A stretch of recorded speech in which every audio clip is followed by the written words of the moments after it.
حضرت مالک بن دینار رحمۃ اللہ تعالیٰ علیہ فرمانے لگے کہ دمشق میں ایک بہت بڑی مسجد تھی جسے حضرت امیر معاویہ رضی اللہ تعالیٰ عنہ نے بنوایا تھا. بڑی سونی تھی، بہت بڑی تھی، شاندار تھی. فرماتے میری اس پہ آنکھ آ گئی، دل آ گئی. میرا دل کیا کہ میرا قبضہ ہو جائے نا کبھی مسجد پہ. سچے آدمی سچی بات کرتے. کہتے ہیں کہ میرا دل کیا کہ مجھے متولی بنا دیا جائے مسجد کا. یہ سچے لوگ، اور سچ دیکھو کتنا، یہ سچ ہم نہیں بول سکتے. ان لوگوں نے اپنے اوپر کنٹرول کرنا تھا تو انہوں نے زندگی سچ بول کے گزاری. حضرت مالک بن دینار کہتے ہیں میں نے پورا سال اس مسجد میں نمازیں پڑھی، کئی کے دن اعتکاف کیا، قرآن پڑھے. لیکن لوگوں، میرا مقصد اللہ راضی کرنا نہیں، مسجد پہ قبضہ کرنا. ماتے سال بیت گیا، عشاء کے بعد لوگ چلے گئے اور میں قرآن شریف پڑھ رہا تھا تو مجھے آواز آئی عاطف غیب سے، کب تک تو لوگوں کو دکھانے کے لیے نمازیں پڑھے گا؟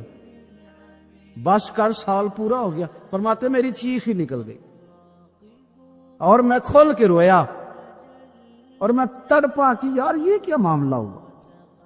صرف ایک سربراہی لینے کے لیے میں نے پورا سال نمازیں اپنی ضائع کر دی. آپ فرماتے ہیں کہ پھر میں نے توبہ کی اور ارادہ کیا کہ آج کے بعد فرض مسجد میں پڑھوں گا، پھر لوٹ جاؤں گا. میں باقی نماز اپنے گھر میں پڑھوں گا، مجھے صدارت وزارت نہیں چاہیے، مالک کی رضا چاہیے. آپ فرماتے ہیں کہ میں فجر کے فرض پڑھ کے فوراً اٹھا تو سارے نمازی میرے گرد اکٹھے ہو گئے. انہوں نے کہا حضرت جی آپ نیک آدمی ہے، سال ہو گیا دیکھ رہے ہیں مسجد میں ٹائم زیادہ دیتے ہیں، لہذا چابیاں بھی آپ ہی رکھ لیں، یہ آپ ہی رکھ لیں، ہمارا دل ہے کہ مسجد آپ ہی سنبھالیں. تو آپ فرماتے ہیں کہ پھر میرے آنسو بہہ گئے، میں زور سے رویا. تو مجھے کہنے لگے ہم مسجد دے رہے ہیں، آپ رو رہے ہیں. تو میں نے کہا تمہیں نہیں پتا، تمہیں پتہ نہیں نا، یہ جو تم چابیاں لے کے آئے ہو نا، یہ مجھے دوبارہ آزما رہا. یہ ایک امتحان میرا اور کرنے لگا، اور امتحان کرنے لگا. اب نہیں مجھے چابیاں چاہیے، چابیاں تم رکھو. ہاں اگر جھاڑو کوئی نہ دے تو میرے ذمہ لگانا، میں راضی ہو کے دیا کروں. اٹھ فریدا ستے آتے جھاڑو دے مسیت، اور تو ستا ہے تے رب جاگدا تیری ڈاڈے نال پریت. ضرورت پڑی تو مجھے کہنا، میں جھاڑو دے دوں گا، صفائی کر دوں گا، پر مجھے سربراہی نہ مجھے سربراہی نہیں چاہیے. میں دین مصطفیٰ کے کسی شعبے کی سربراہی نہیں چاہتا، میں تو مدینے والے کی غلامی چاہتا ہوں. اٹھ فریدا ستے آتے جھاڑو دے مسیت، اور تو ستا ہے تے رب جاگدا تیری ڈاڈے نال پریت. قربان جاؤں زمانہ سارا سو جاتا، لیکن آمنہ کے لال مصلی بچھا لیتے. دنیا سو گئی، ساری سب سو گئے. جو خدام تھے، وہ جو غلام تھے، وہ سو گئے. صحیح مسلم نے لفظ ملیں گے، سیدہ پاک فرماتی ہیں او میرے نبی کے غلاموں، میں نے یہ رنگ بھی دیکھا ہے کہ حضور نے اتنا کھڑے رہے، اتنا قیام کیا، اتنا قیام کیا کہ مقدس پیروں میں ورم آ گئے، سوج گئے پیر. اور ساری رات ہی حضور نے نماز پڑھی اور ایک ہی آیت بار بار دہرائی. مسجد نبی میں بلال حبشی نے فجر کی اذان دے دی اور حضور ابھی مصلی پہ تھے. کریم فارغ ہوئے. میں نے عرض کی یا رسول اللہ صلی اللہ علیہ وسلم، آپ کے تو صدقے اللہ اگلے پچھلوں کے گناہ معاف کرے گا. تو حضور نے فرمایا عائشہ تم نے گنوایا ہے نا میرے اللہ کی مجھ پر کتنی رحمت ہے. افلا اکون عبدا شکورا، فرمایا اگر اس نے اتنی نعمتیں دی ہیں تو کیا میں اس کا شکر گزار بندہ نہ بنوں؟ میں شکر گزار بندہ نہ بنوں اس کا؟ پھر اگر اتنی نعمتیں اس نے دی ہیں، مجھے اتنا نوازا ہے، تو پھر میں اس کے سامنے سجدے نہ کروں؟ او میرے بھائی، بڑے قابل فخر لوگ ہیں ہم کہ ہم نبی پاک کے غلام ہیں. ہم قابل فخر ہیں کہ نبی کریم کے غلام ہیں. کیا کبھی اس غلامی کے شکرانے میں بھی 2 نفل پڑھے کہ یا اللہ تیرا شکر ہے تو نے ہمیں حضور کا غلام بنایا؟ یاد رکھیں کہ اپنی روحانی زندگی کو آباد کریں. استغفار پڑھیں، تسبیحات کریں۔ حضرت عبداللہ ابن عمر کو نبی پاک نے فرمایا تھا راجل صالح، یہ نیک بندہ ہے، یہ متقی آدمی۔ حضرت عبداللہ ابن عمر رضی اللہ تعالیٰ عنہ سیدنا فاروق اعظم رضی اللہ تعالیٰ عنہ کے صاحبزادے ہیں، اور ان کی ہمشیرہ سیدہ حفصہ رضی اللہ تعالیٰ عنہ حضور کی زوجہ محترمہ۔ ایک دن اپنی ہمشیرہ سے کہنے لگے کہ نبی کریم صلی اللہ تعالیٰ علیہ وسلم گھر میں آئیں نا، اور اگر حضور غم امت میں پریشان نہ ہوں،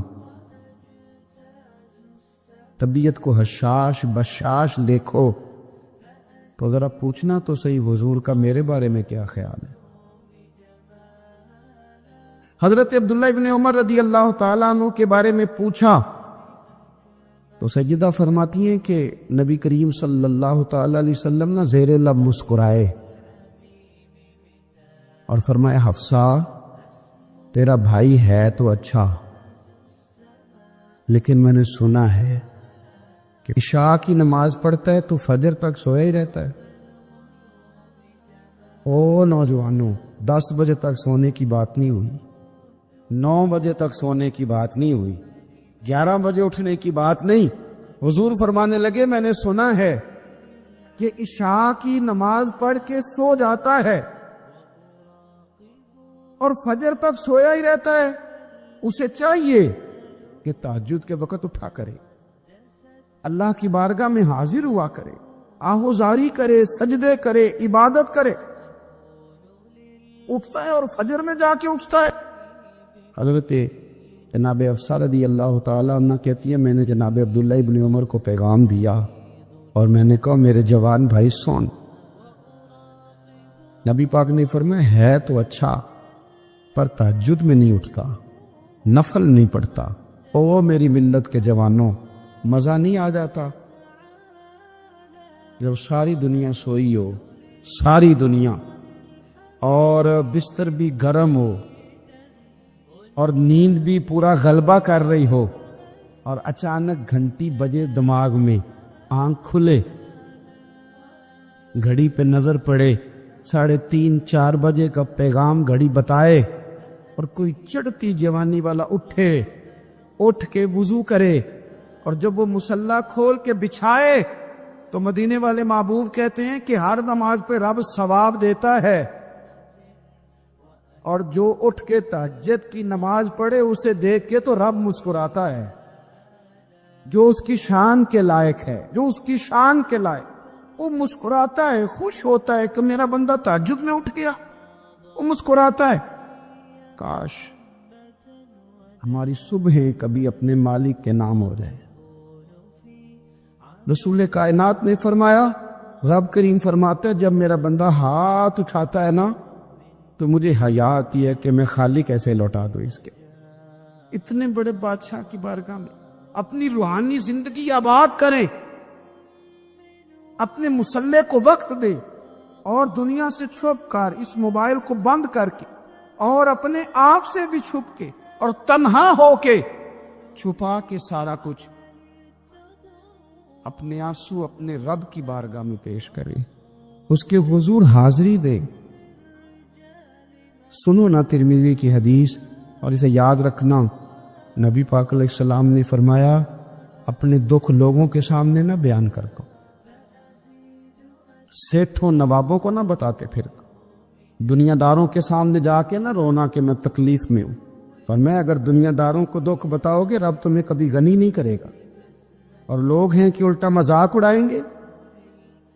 آپ کی جس سے بڑی پکی یاری ہے نا، پکی، لوگوں کی تعلقات آپ کے ساتھ تب تک ہیں جب تک آپ ان سے کوئی ضرورت وابستہ نہیں کرتے۔ کریم محبوب فرمانے لگے بندوں کے سامنے دکھ نہ بیان کرنا، اللہ تجھے کبھی غنی نہیں کرے گا، تو اپنے دکھ اپنے رب کو بتا، تو دعائیں مانگ، تو اس کی بارگاہ میں حاضر ہو، تو اس کے حضور عرض کر۔ فرمایا اپنے دکھ اپنے رب کو بتا، وہ جلدی کرے یا دیر سے کرے تجھے ساری دنیا سے بے نیاز کر دے گا، تجھے کسی کا محتاج نہیں رہنے دے گا۔ حضرت ابو الحسن رحمۃ اللہ تعالی علیہ حضرت معاذ ابن جبل رضی اللہ تعالیٰ عنہ کے پاس بیٹھا کرتے تھے. فرماتے ہیں ان سے جو پیار بڑھا تو پھر میرا مصلی سے بھی بڑھ گئی. تابعین فرماتے ہیں صحابی رسول سے محبت ہوئی تو ذکر سے بھی ہو گئی، پھر درود شریف سے بھی ہو گئی. محبت ان سے بڑھی تو پھر اللہ نے مسجد کا پیار بھی بڑھا دیا. آپ فرماتے ہیں کہ میری ہر وقت طبیعت چاہتی تھی کہ بس اللہ اللہ کروں، بس اللہ اللہ کرو، بس نہ میں ذرا تھوڑی جان چھڑاؤں لوگوں سے، کو 10 منٹ ملیں تو میں کو 4 نفل پڑھ لوں، میں تھوڑا سا نہ بچوں لوگوں سے، اور مجھے تسبیح ملے تو میں نہ کچھ 400-500 دفعہ استغفار پڑھوں، سبحان اللہ، الحمدللہ، اللہ اکبر، لا حول ولا قوت الا باللہ، میں نہ تسبیحات پڑھوں. فرماتے ہیں کہ بچے تھے گھر میں 6-7، غربت تھی، کام ملتا کوئی نہیں تھا، اور میں کام چور نہیں تھا، کام ڈھونڈتا تھا، پر اللہ کی قدرت کے کام نہیں ملتا تھا. فرماتے ہیں کہ میں نے ایک دن اپنی اہلیہ سے کہا کہ آج میں پھر جاتا ہوں کام ڈھونڈنے. تو میری بیوی بڑی فرما بردار تھی، پر اس دن نہ غربت کے ہاتھوں تنگ آ کے کہنے لگی آج نانا کوئی تو چیز لے کے آیا. تو مجھ سے بچوں کی بھوک نہیں دیکھی جاتی، سب روگاں دا روگ محمد جس دا نام غریبی، کنڈ بلا کے لنگ جاندے نہیں دوست یار قریبی. آج نہ کچھ لے کے آیا تو میں بچے لے کے چلی جاؤں گی. شیخ فرماتے ہیں کہ میں بڑا پریشان گھر سے نکلا، پر میں نے صبح سے لے کے زور تک کام ڈھونڈا، کام ملا کوئی نہیں. تو میرے دل میں خیال آیا چلو کام نہیں ملتا تو اللہ اللہ تو کرے نا، چلو بندوں کی مزدوری نہیں ملتی تو رب کریم کی عبادت ہی کرتے ہیں. فرماتے ہیں کہ میں نے نا فرات کے پانی سے وضو کیا، نہر کے، شدید دھوپ تھی، ساتھ ریت تھی اور ریت تپ رہی تھی. میں نے اپنا رومال وہیں مصلی کے طور پر بچھا لیا، اور فرماتے ہیں کہ زور سے لے کر عصر تک نماز پڑھی، دھوپ بھی پورے زور پہ، پر میرے سجدے کا ذوق بھی پورے زور پہ. فرماتے ہیں سورج بھی چمک رہا ہے اور رب کی عبادت کا ذوق بھی پورے زور پہ. میں سجدہ کروں تو پھر میرا اٹھانے کو جی نہ چاہے. میرے استاد لکھا کرتے تھے، یہ ان کا شعر ہے، وہ کہا کرتے تھے مجھے سوز دے، مجھے ساز دے، اور مجھے نیم شب کا نیاز دے، دم سجدہ خود کو میں توڑ دوں، مجھے ایسا ذوق نماز دے. اور میں تیری بہار کا پھول ہوں، میں کھلا بھی ہوں تو تیرے لیے، مجھے میری شاخ سے توڑ لے، مجھے اپنی زلف کا ناز دے. بھائی فرماتے ہیں کہ عصر تک میں نے نفل پڑھے، دل ڈھلنے لگا، عصر کی نماز پڑھی اور میں وہاں سے چلا. اب میں جب نکلنے لگا تو دل میں خیال آیا کہ چھوٹی چھوٹی دیواریں ہیں گھر کی، بغیر کچھ لیے جاؤں گا تو بیوی دور سے دیکھے گی تو شور کرے گی کہ پھر خالی ہاتھ آ گیا ہے. کہتے میں نے اپنی اسی رومال میں جس پہ میں نے نماز پڑھی تھی نا، رومال میں کی آخی دے پنجابی جی صافہ، کہتے ہیں اسی میں نا میں نے کچھ ریت بھر لی کہ وہ دور سے دیکھے گی تو سمجھے گی کچھ لے کے آیا ہے. چلو جا کے اسے بتا دوں گا کہ آج پھر مزدوری نہیں ملی. کہتے ہیں وہ ریت لے کر جب میں گھر میں گیا تو پہلے بیوی دروازے پہ کھڑی ہوتی تھی، پوچھتی تھی خالی ہاتھ آ گئے ہو؟ آج میں نے دیکھا تو ہے ہی کوئی نہیں. فرماتے میں اندر داخل ہوا، سلام لیے، کونے میں نے وہ رومال رکھ دیا اور میں نے آواز دی کہ بھلی مانس کہاں ہو؟ تو وہ کہنے لگی آپ منہ ہاتھ دھو لیں، میں روٹی لے کے آئی. میں نے کہا روٹی کہاں سے آ گئی؟ یہاں تو کئی دنوں کے فاقے ہیں، تو کئی دنوں کی غربت ہے، یہاں تو اس گھر میں تو فقیری ہے. فرماتے ہیں کہ وہ روٹی لے کے آئی اور اس وقت کی جو موجودہ نعمتیں تھیں، سمجھ لے سلاد، اچار، ہر چیز ساتھ لائی. میں نے کہا کہ بچے کہاں گئے؟ کہنے لگی وہ کھانا کھا کے کھیلنے گئے، آپ کھانا کھا لیں آ جاتے. کھانا اس نے چن دیا. میں نے حیرت انگیز لہجے میں ساری نعمتیں اپنے دسترخوان پہ دیکھ کر کے بیوی سے پوچھا یہ کہاں سے آیا کھانا، بچوں کو تو نے کہاں سے کھانا کھلایا، یہ سارا کچھ کیسا ہے؟ کہنے لگی پتہ نہیں آج آپ کس کریم کی مزدوری کرنے چلے گئے تھے، پتہ نہیں کس کریم کی، میرے گھر میں تو اتنی نعمتیں آئی ہیں کہ مجھ سے سنبھالی نہیں جا رہی، اتنا اناج ہے، اتنا گندم ہے، کس کریم کے دروازے آج چلے گئے تھے؟ یہ کہتے کہتے وہ اٹھی اور اٹھ کر کے کہنے لگی پہلے ہی بڑا کچھ آیا تھا، اب کیا لے آئے ہو؟ اور جا کر کے نا اس نے وہ ریت والا رومال کھولا، کہنے لگے میں تو لے کے آیا تھا ریت، تو میرے رب نے اسے بھی سونے اور ہیرے بنا دیا تھا۔ میرے نبی پاک صلی اللہ تعالی علیہ وسلم نے فرمایا ہر چیز اپنے رب سے مانگ، ہر چیز مانگ، ہر چیز مانگ۔ یا رسول اللہ کیا کچھ؟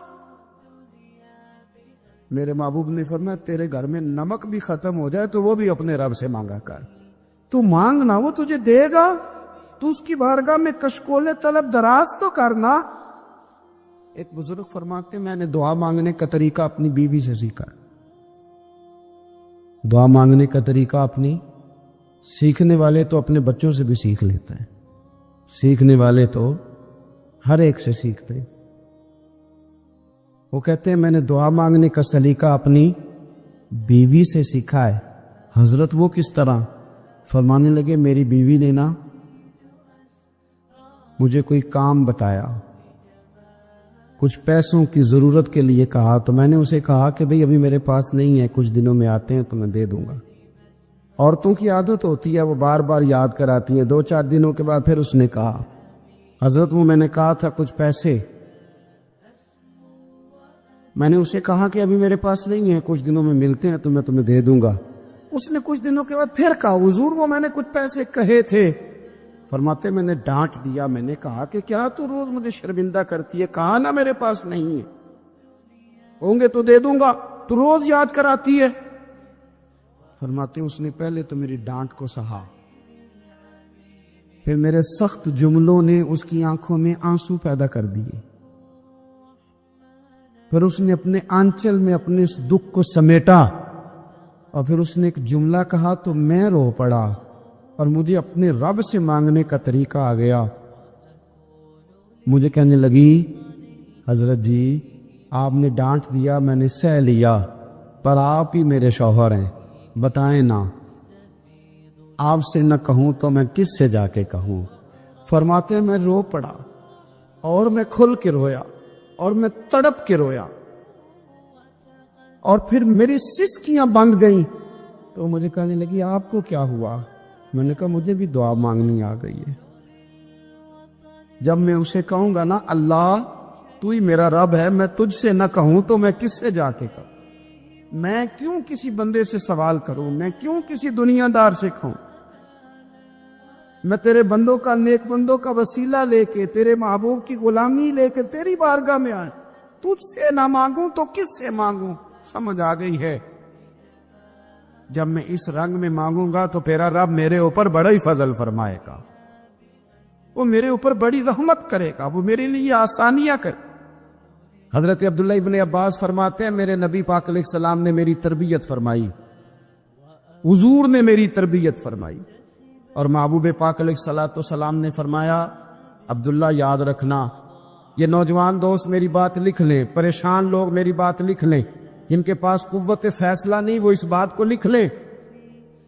حضرت عبداللہ ابن عباس فرماتے ہیں میرے نبی پاک علیہ السلام نے مجھ سے فرمایا تھا عبداللہ سن، اگر ساری دنیا مل کے تیرا کوئی نفع کرنا چاہے، کر نہیں سکتی جب تک میرے رب کی رضا نہ ہو، اور فرمایا ساری دنیا مل کے تیرا کچھ بگاڑنا چاہے تو عبداللہ بگاڑ نہیں سکتی جب تک رب کریم کی حکمت کا تقاضا نہ ہو۔ لوگوں سے ڈرنا، لوگوں کی طرف دیکھنا، ماحول دیکھ کے اپنے راہ کا تعین کرنا، ہر بندے کے خیالات کے مطابق ڈھلنے کی کوشش کرنا، فلانا نہ ناراض ہو جائے، فلانا نہ ناراض ہو جائے، وہ جس نے ہونا ہو جائے، بس رب رسول ناراض نہ ہو۔ اپنی زندگی میں اپنے مالک کو مولا جان کے، بل اللہ مولاکم، اللہ تمہارا مولا ہے، وَهُوَ خَيْرُ النَّاصِرِينَ، وہ بہترین مددگار ہے۔ توجہ جب بھی کریں رب کی جانب کریں، اپنے دل کا قبلہ درست رکھیں، سوچوں کے زاویے سیدھے رکھیں۔ میرے بھائی، مالک جب بندوبست کر دے نا، جب مالک بندوبست کرتے پھر ایسا بندوبست کرتا ہے کہ لوگوں کے پاس نا چارہ نہیں رہتا۔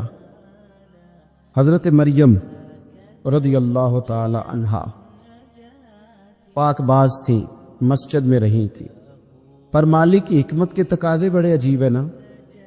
پھر جناب مریم کو اللہ تعالیٰ نے بغیر شوہر کی اولاد عطا کر دی۔ یہ بات یہ ایسی تھی، وہ کسی نے کہا تھا کہ مخلوق تو فنکار ہے اس درجہ کے پل بھر میں سنگے در کعبہ سے بھی اسنام تراشے، تم کون ہو کیا چیز ہے داغے کبابی۔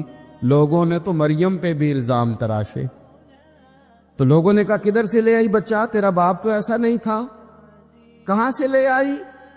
اللہ کرے میں آپ کو سمجھا سکوں، ذرا اپنے آپ کو وہاں کھڑا کریں کہ ایک پاک باز عورت، پاک باپ کی بیٹی، طیب ماں کی بیٹی، اور اللہ کے گھر میں پرورش پانے والی خاتون، ایک وہ وقت اور ایک یہ وقت کہ اس عورت کو کٹہرے میں کھڑا کر کے پوچھا جا رہا ہے کہ معاذ اللہ تیری گود میں بچہ جائز نہیں ہے، کہاں سے لائی ہے؟ اب خود سے صفائیاں بندہ کتنی کو دے، کتنی کو وضاحتیں کرے۔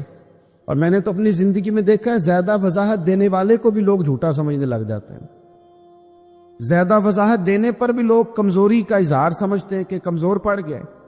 آپ صلح کی کوشش کرتے ہیں، سامنے والا بزدل سمجھ لیتا ہے، زیادہ وضاحتیں بھی کمزور کر دیتی۔ اب حضرت مریم کو کٹہرے میں کھڑا کر کے کہا بچہ کس کا ہے؟ تو پھر خدا بندوبست جب کرے، اللہ جب مددگار ہو، تو پھر حضرت مریم کی گواہی درختوں سے نہیں دلوائی، اس نے پتوں سے نہیں دلوائی، پھر فرشتے نہیں بھیجے۔ حضرت مریم کہنے لگی مجھ سے نہ پوچھو، وہ جو پنگوڑے میں ہے اسی سے پوچھ لو، ان سے پوچھو نا، وہ کون ہے پوچھ لو، ان سے کر لو سوال۔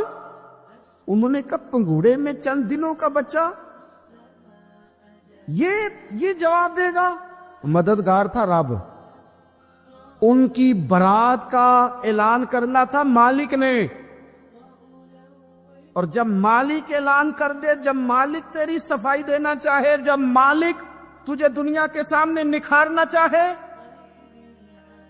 تو پنگوڑے میں لیٹے حضرت عیسیٰ بول کے کہنے لگے انی عبد اللہ آتانی الکتاب، فرمایا میں اللہ کا بندہ ہوں، رب نے مجھے کتاب عطا کر کے نبی بنا کے دنیا میں بھیجا ہے،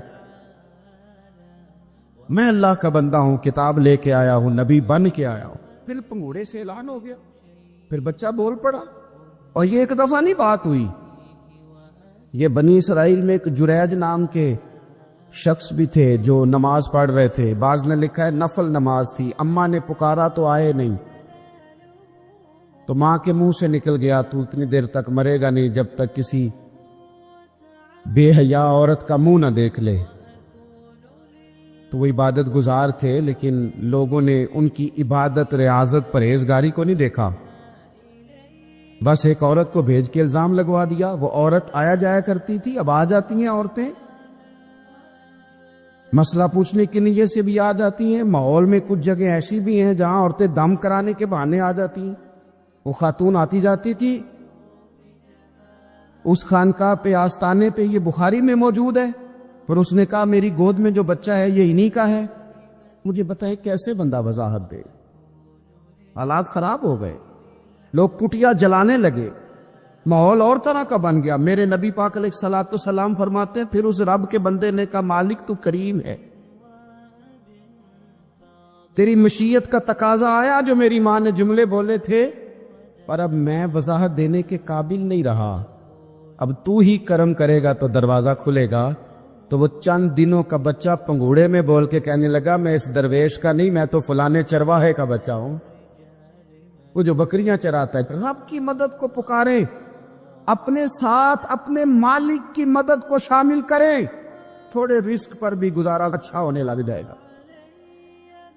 سارے لوگ آپ کو گرانے کی تدبیریں کر رہے ہوں گے اور مالک آپ کو عزتیں عطا فرما دے گا، اس کی بارگاہ سے حکمت کا تقاضا اور ہو جائے گا۔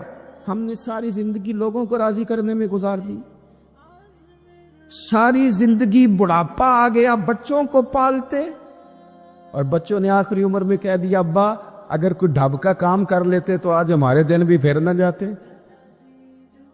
ساری زندگی گزار دی بہن بھائیوں کو راضی کرنے میں، ساری زندگی گزار دی ذمہ داریاں اٹھانے میں، ان کو 99 دفعہ دیا، ایک دفعہ نہیں دیا تو انہوں نے کہہ دیا تو نے تو کبھی دیا ہی نہیں، تو تھا ہی نہیں۔ ساری زندگی محلے داروں علاقے والوں کو راضی کرنے میں گزار دی۔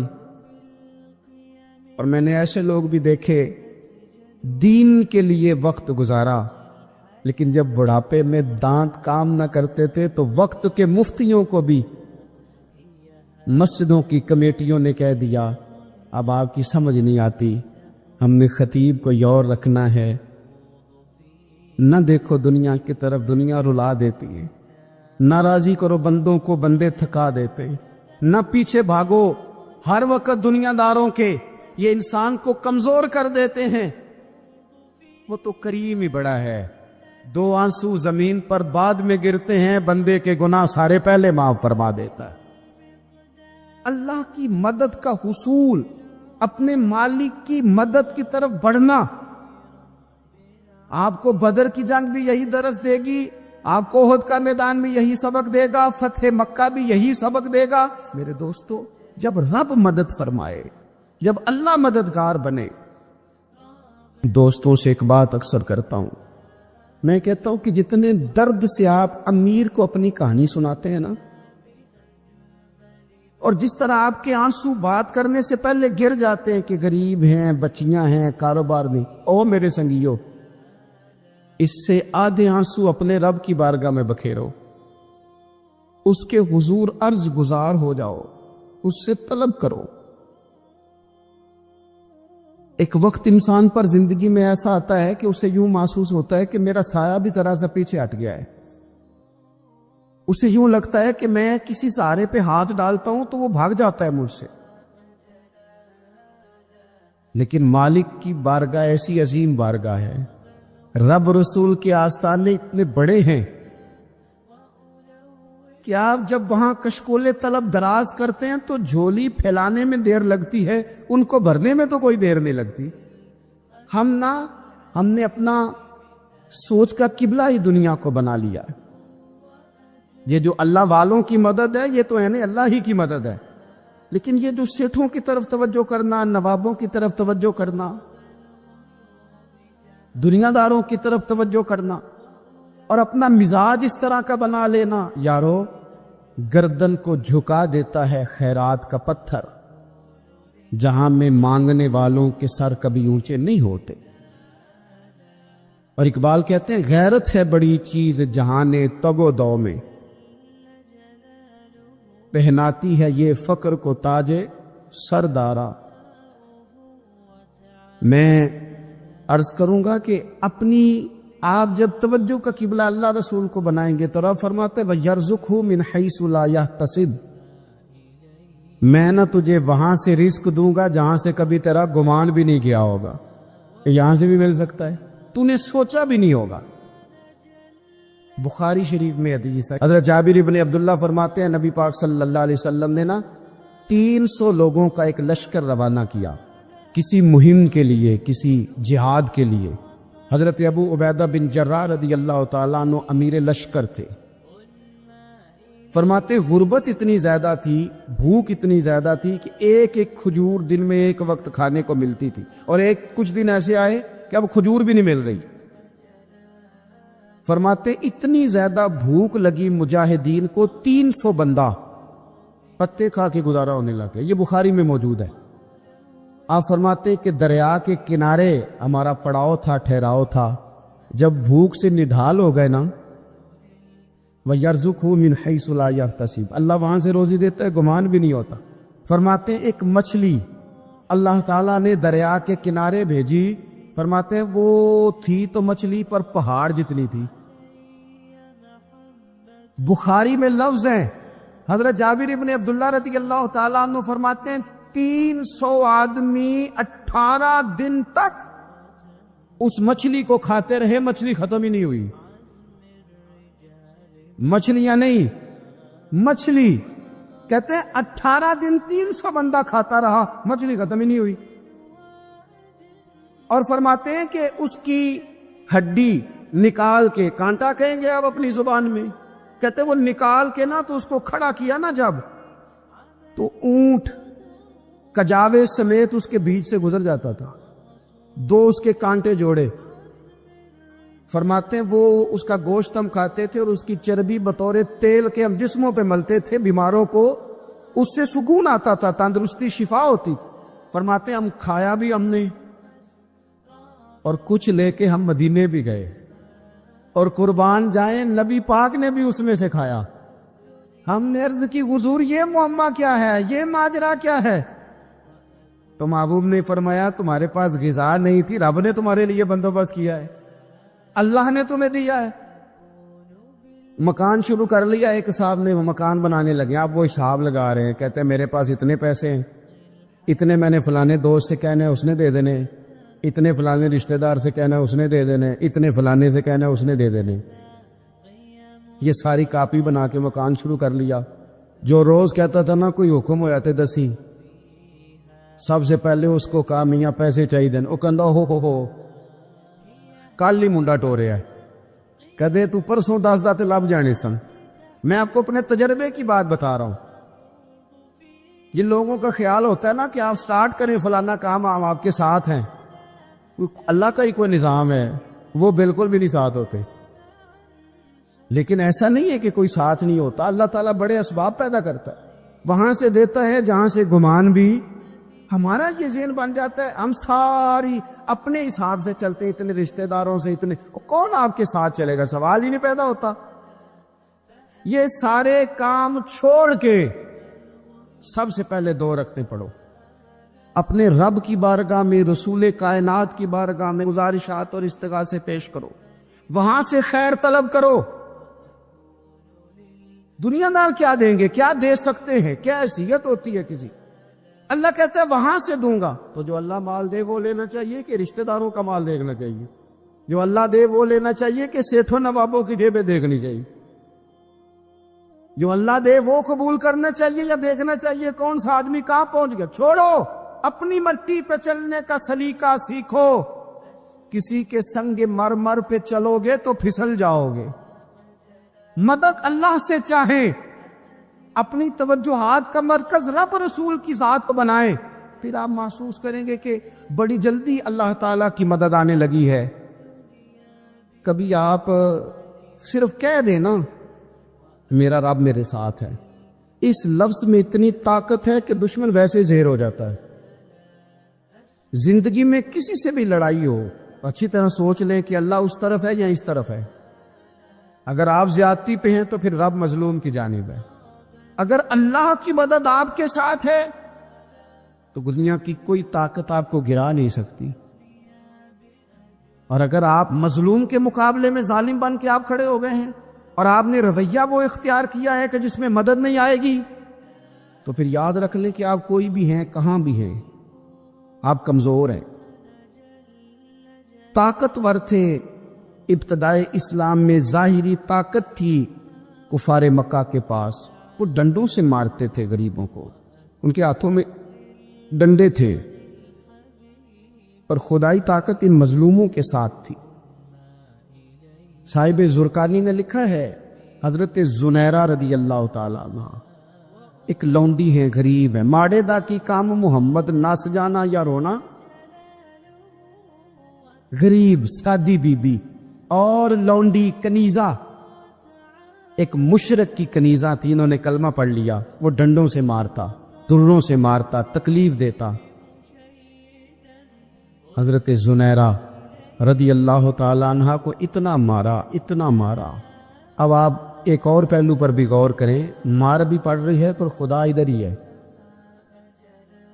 اللہ کی مدد ادھر ہی ہے. رب کہتا ہے کہ پہلے تو صبر کرنا، ان اللہ مع الصابرین، تو صبر کرے گا تو پھر رب کی معیت ملے گی.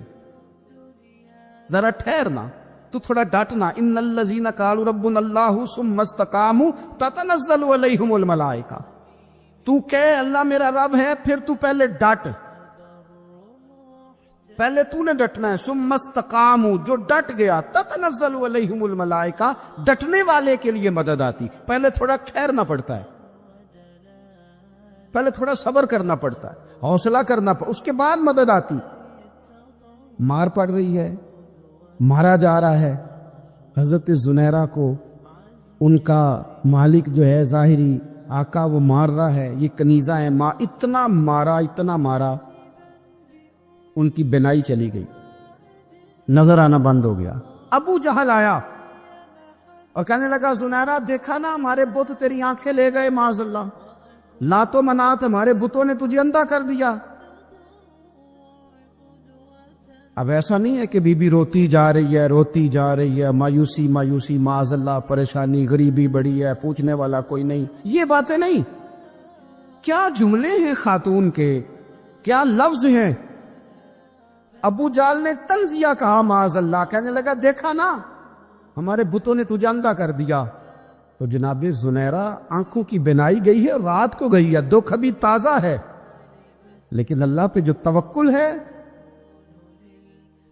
اپنے مالک سے جو رشتہ ہے وہ اتنا مضبوط ہے، اتنا طاقتور ہے، اس میں اتنی گہرائی ہے کہ حضرت زنیرہ بول کے نا اتنی قوت سے بولی، اتنی طاقت سے بولی کہ پورے کفر پر لرزہ طاری ہو گیا. فرمانے لگی تمہارے پتوں کی کیا اوقات ہے کہ وہ میری بینائی لے جائیں، یہ میری رب کی حکمت کا تقاضا ہے. جب تک اس نے چاہا زنیرہ دیکھتی رہی، اور جب اس نے چاہا زنیرہ کی آنکھوں کی بینائی چلی گئی. اور اگر وہ چاہے گا نا تو بینائی واپس بھی کر دے گا. اگر ہو ذوق یقین پیدا تو کٹ جاتی ہیں زنجیریں، اگر وہ چاہے گا تو بینائی آ بھی جائے گی. حضرت زنیرہ نے رات کو یہ لفظ کہے، ابو جال اور سارے کفار ڈر کے سن کے چلے گئے. آپ اطمینان سے آ کے بستر پہ سوئی. جب سویرے اٹھی تو اللہ نے آنکھوں کی روشنی واپس کر دی تھی. آنکھوں کی اب چھڑی پکڑی ہے، بازاروں میں گھومتی ہے، کہتے ہیں بلاؤ کدھر ہے تمہارے لات و منات، دیکھو میرے رب نے روشنی واپس کر دی. آ کر میرے ساتھ ادھر آ ستم کر ہنر آزمائے، تو تیر آزما ہم جگر آزمائے. مجھ پہ بھی چشم کروں اے میرے آقا، کرنا حق تو میرا بھی ہے، رحمت کا تقاضا کرنا. مجھ پہ بھی چشم کرم، تو کسی کو بھی اٹھاتا نہیں اپنے در سے، تو کسی کو بھی اٹھاتا اپنے در سے، کہ تیری شان آقا، کہ تیری شان کے شایع نہیں ایسا کرنا. مجھ پہ بھی چشم کرم، یہ تیرا کام ہے اے آمنہ کے در یتیم، یہ تیرا کام ہے اے آمنہ کے در یتیم. ساری امت کی شفاعت تن تنہا کرنا، ساری امت کی شفاعت تنہا کرنا، مجھ پہ بھی چشم کرم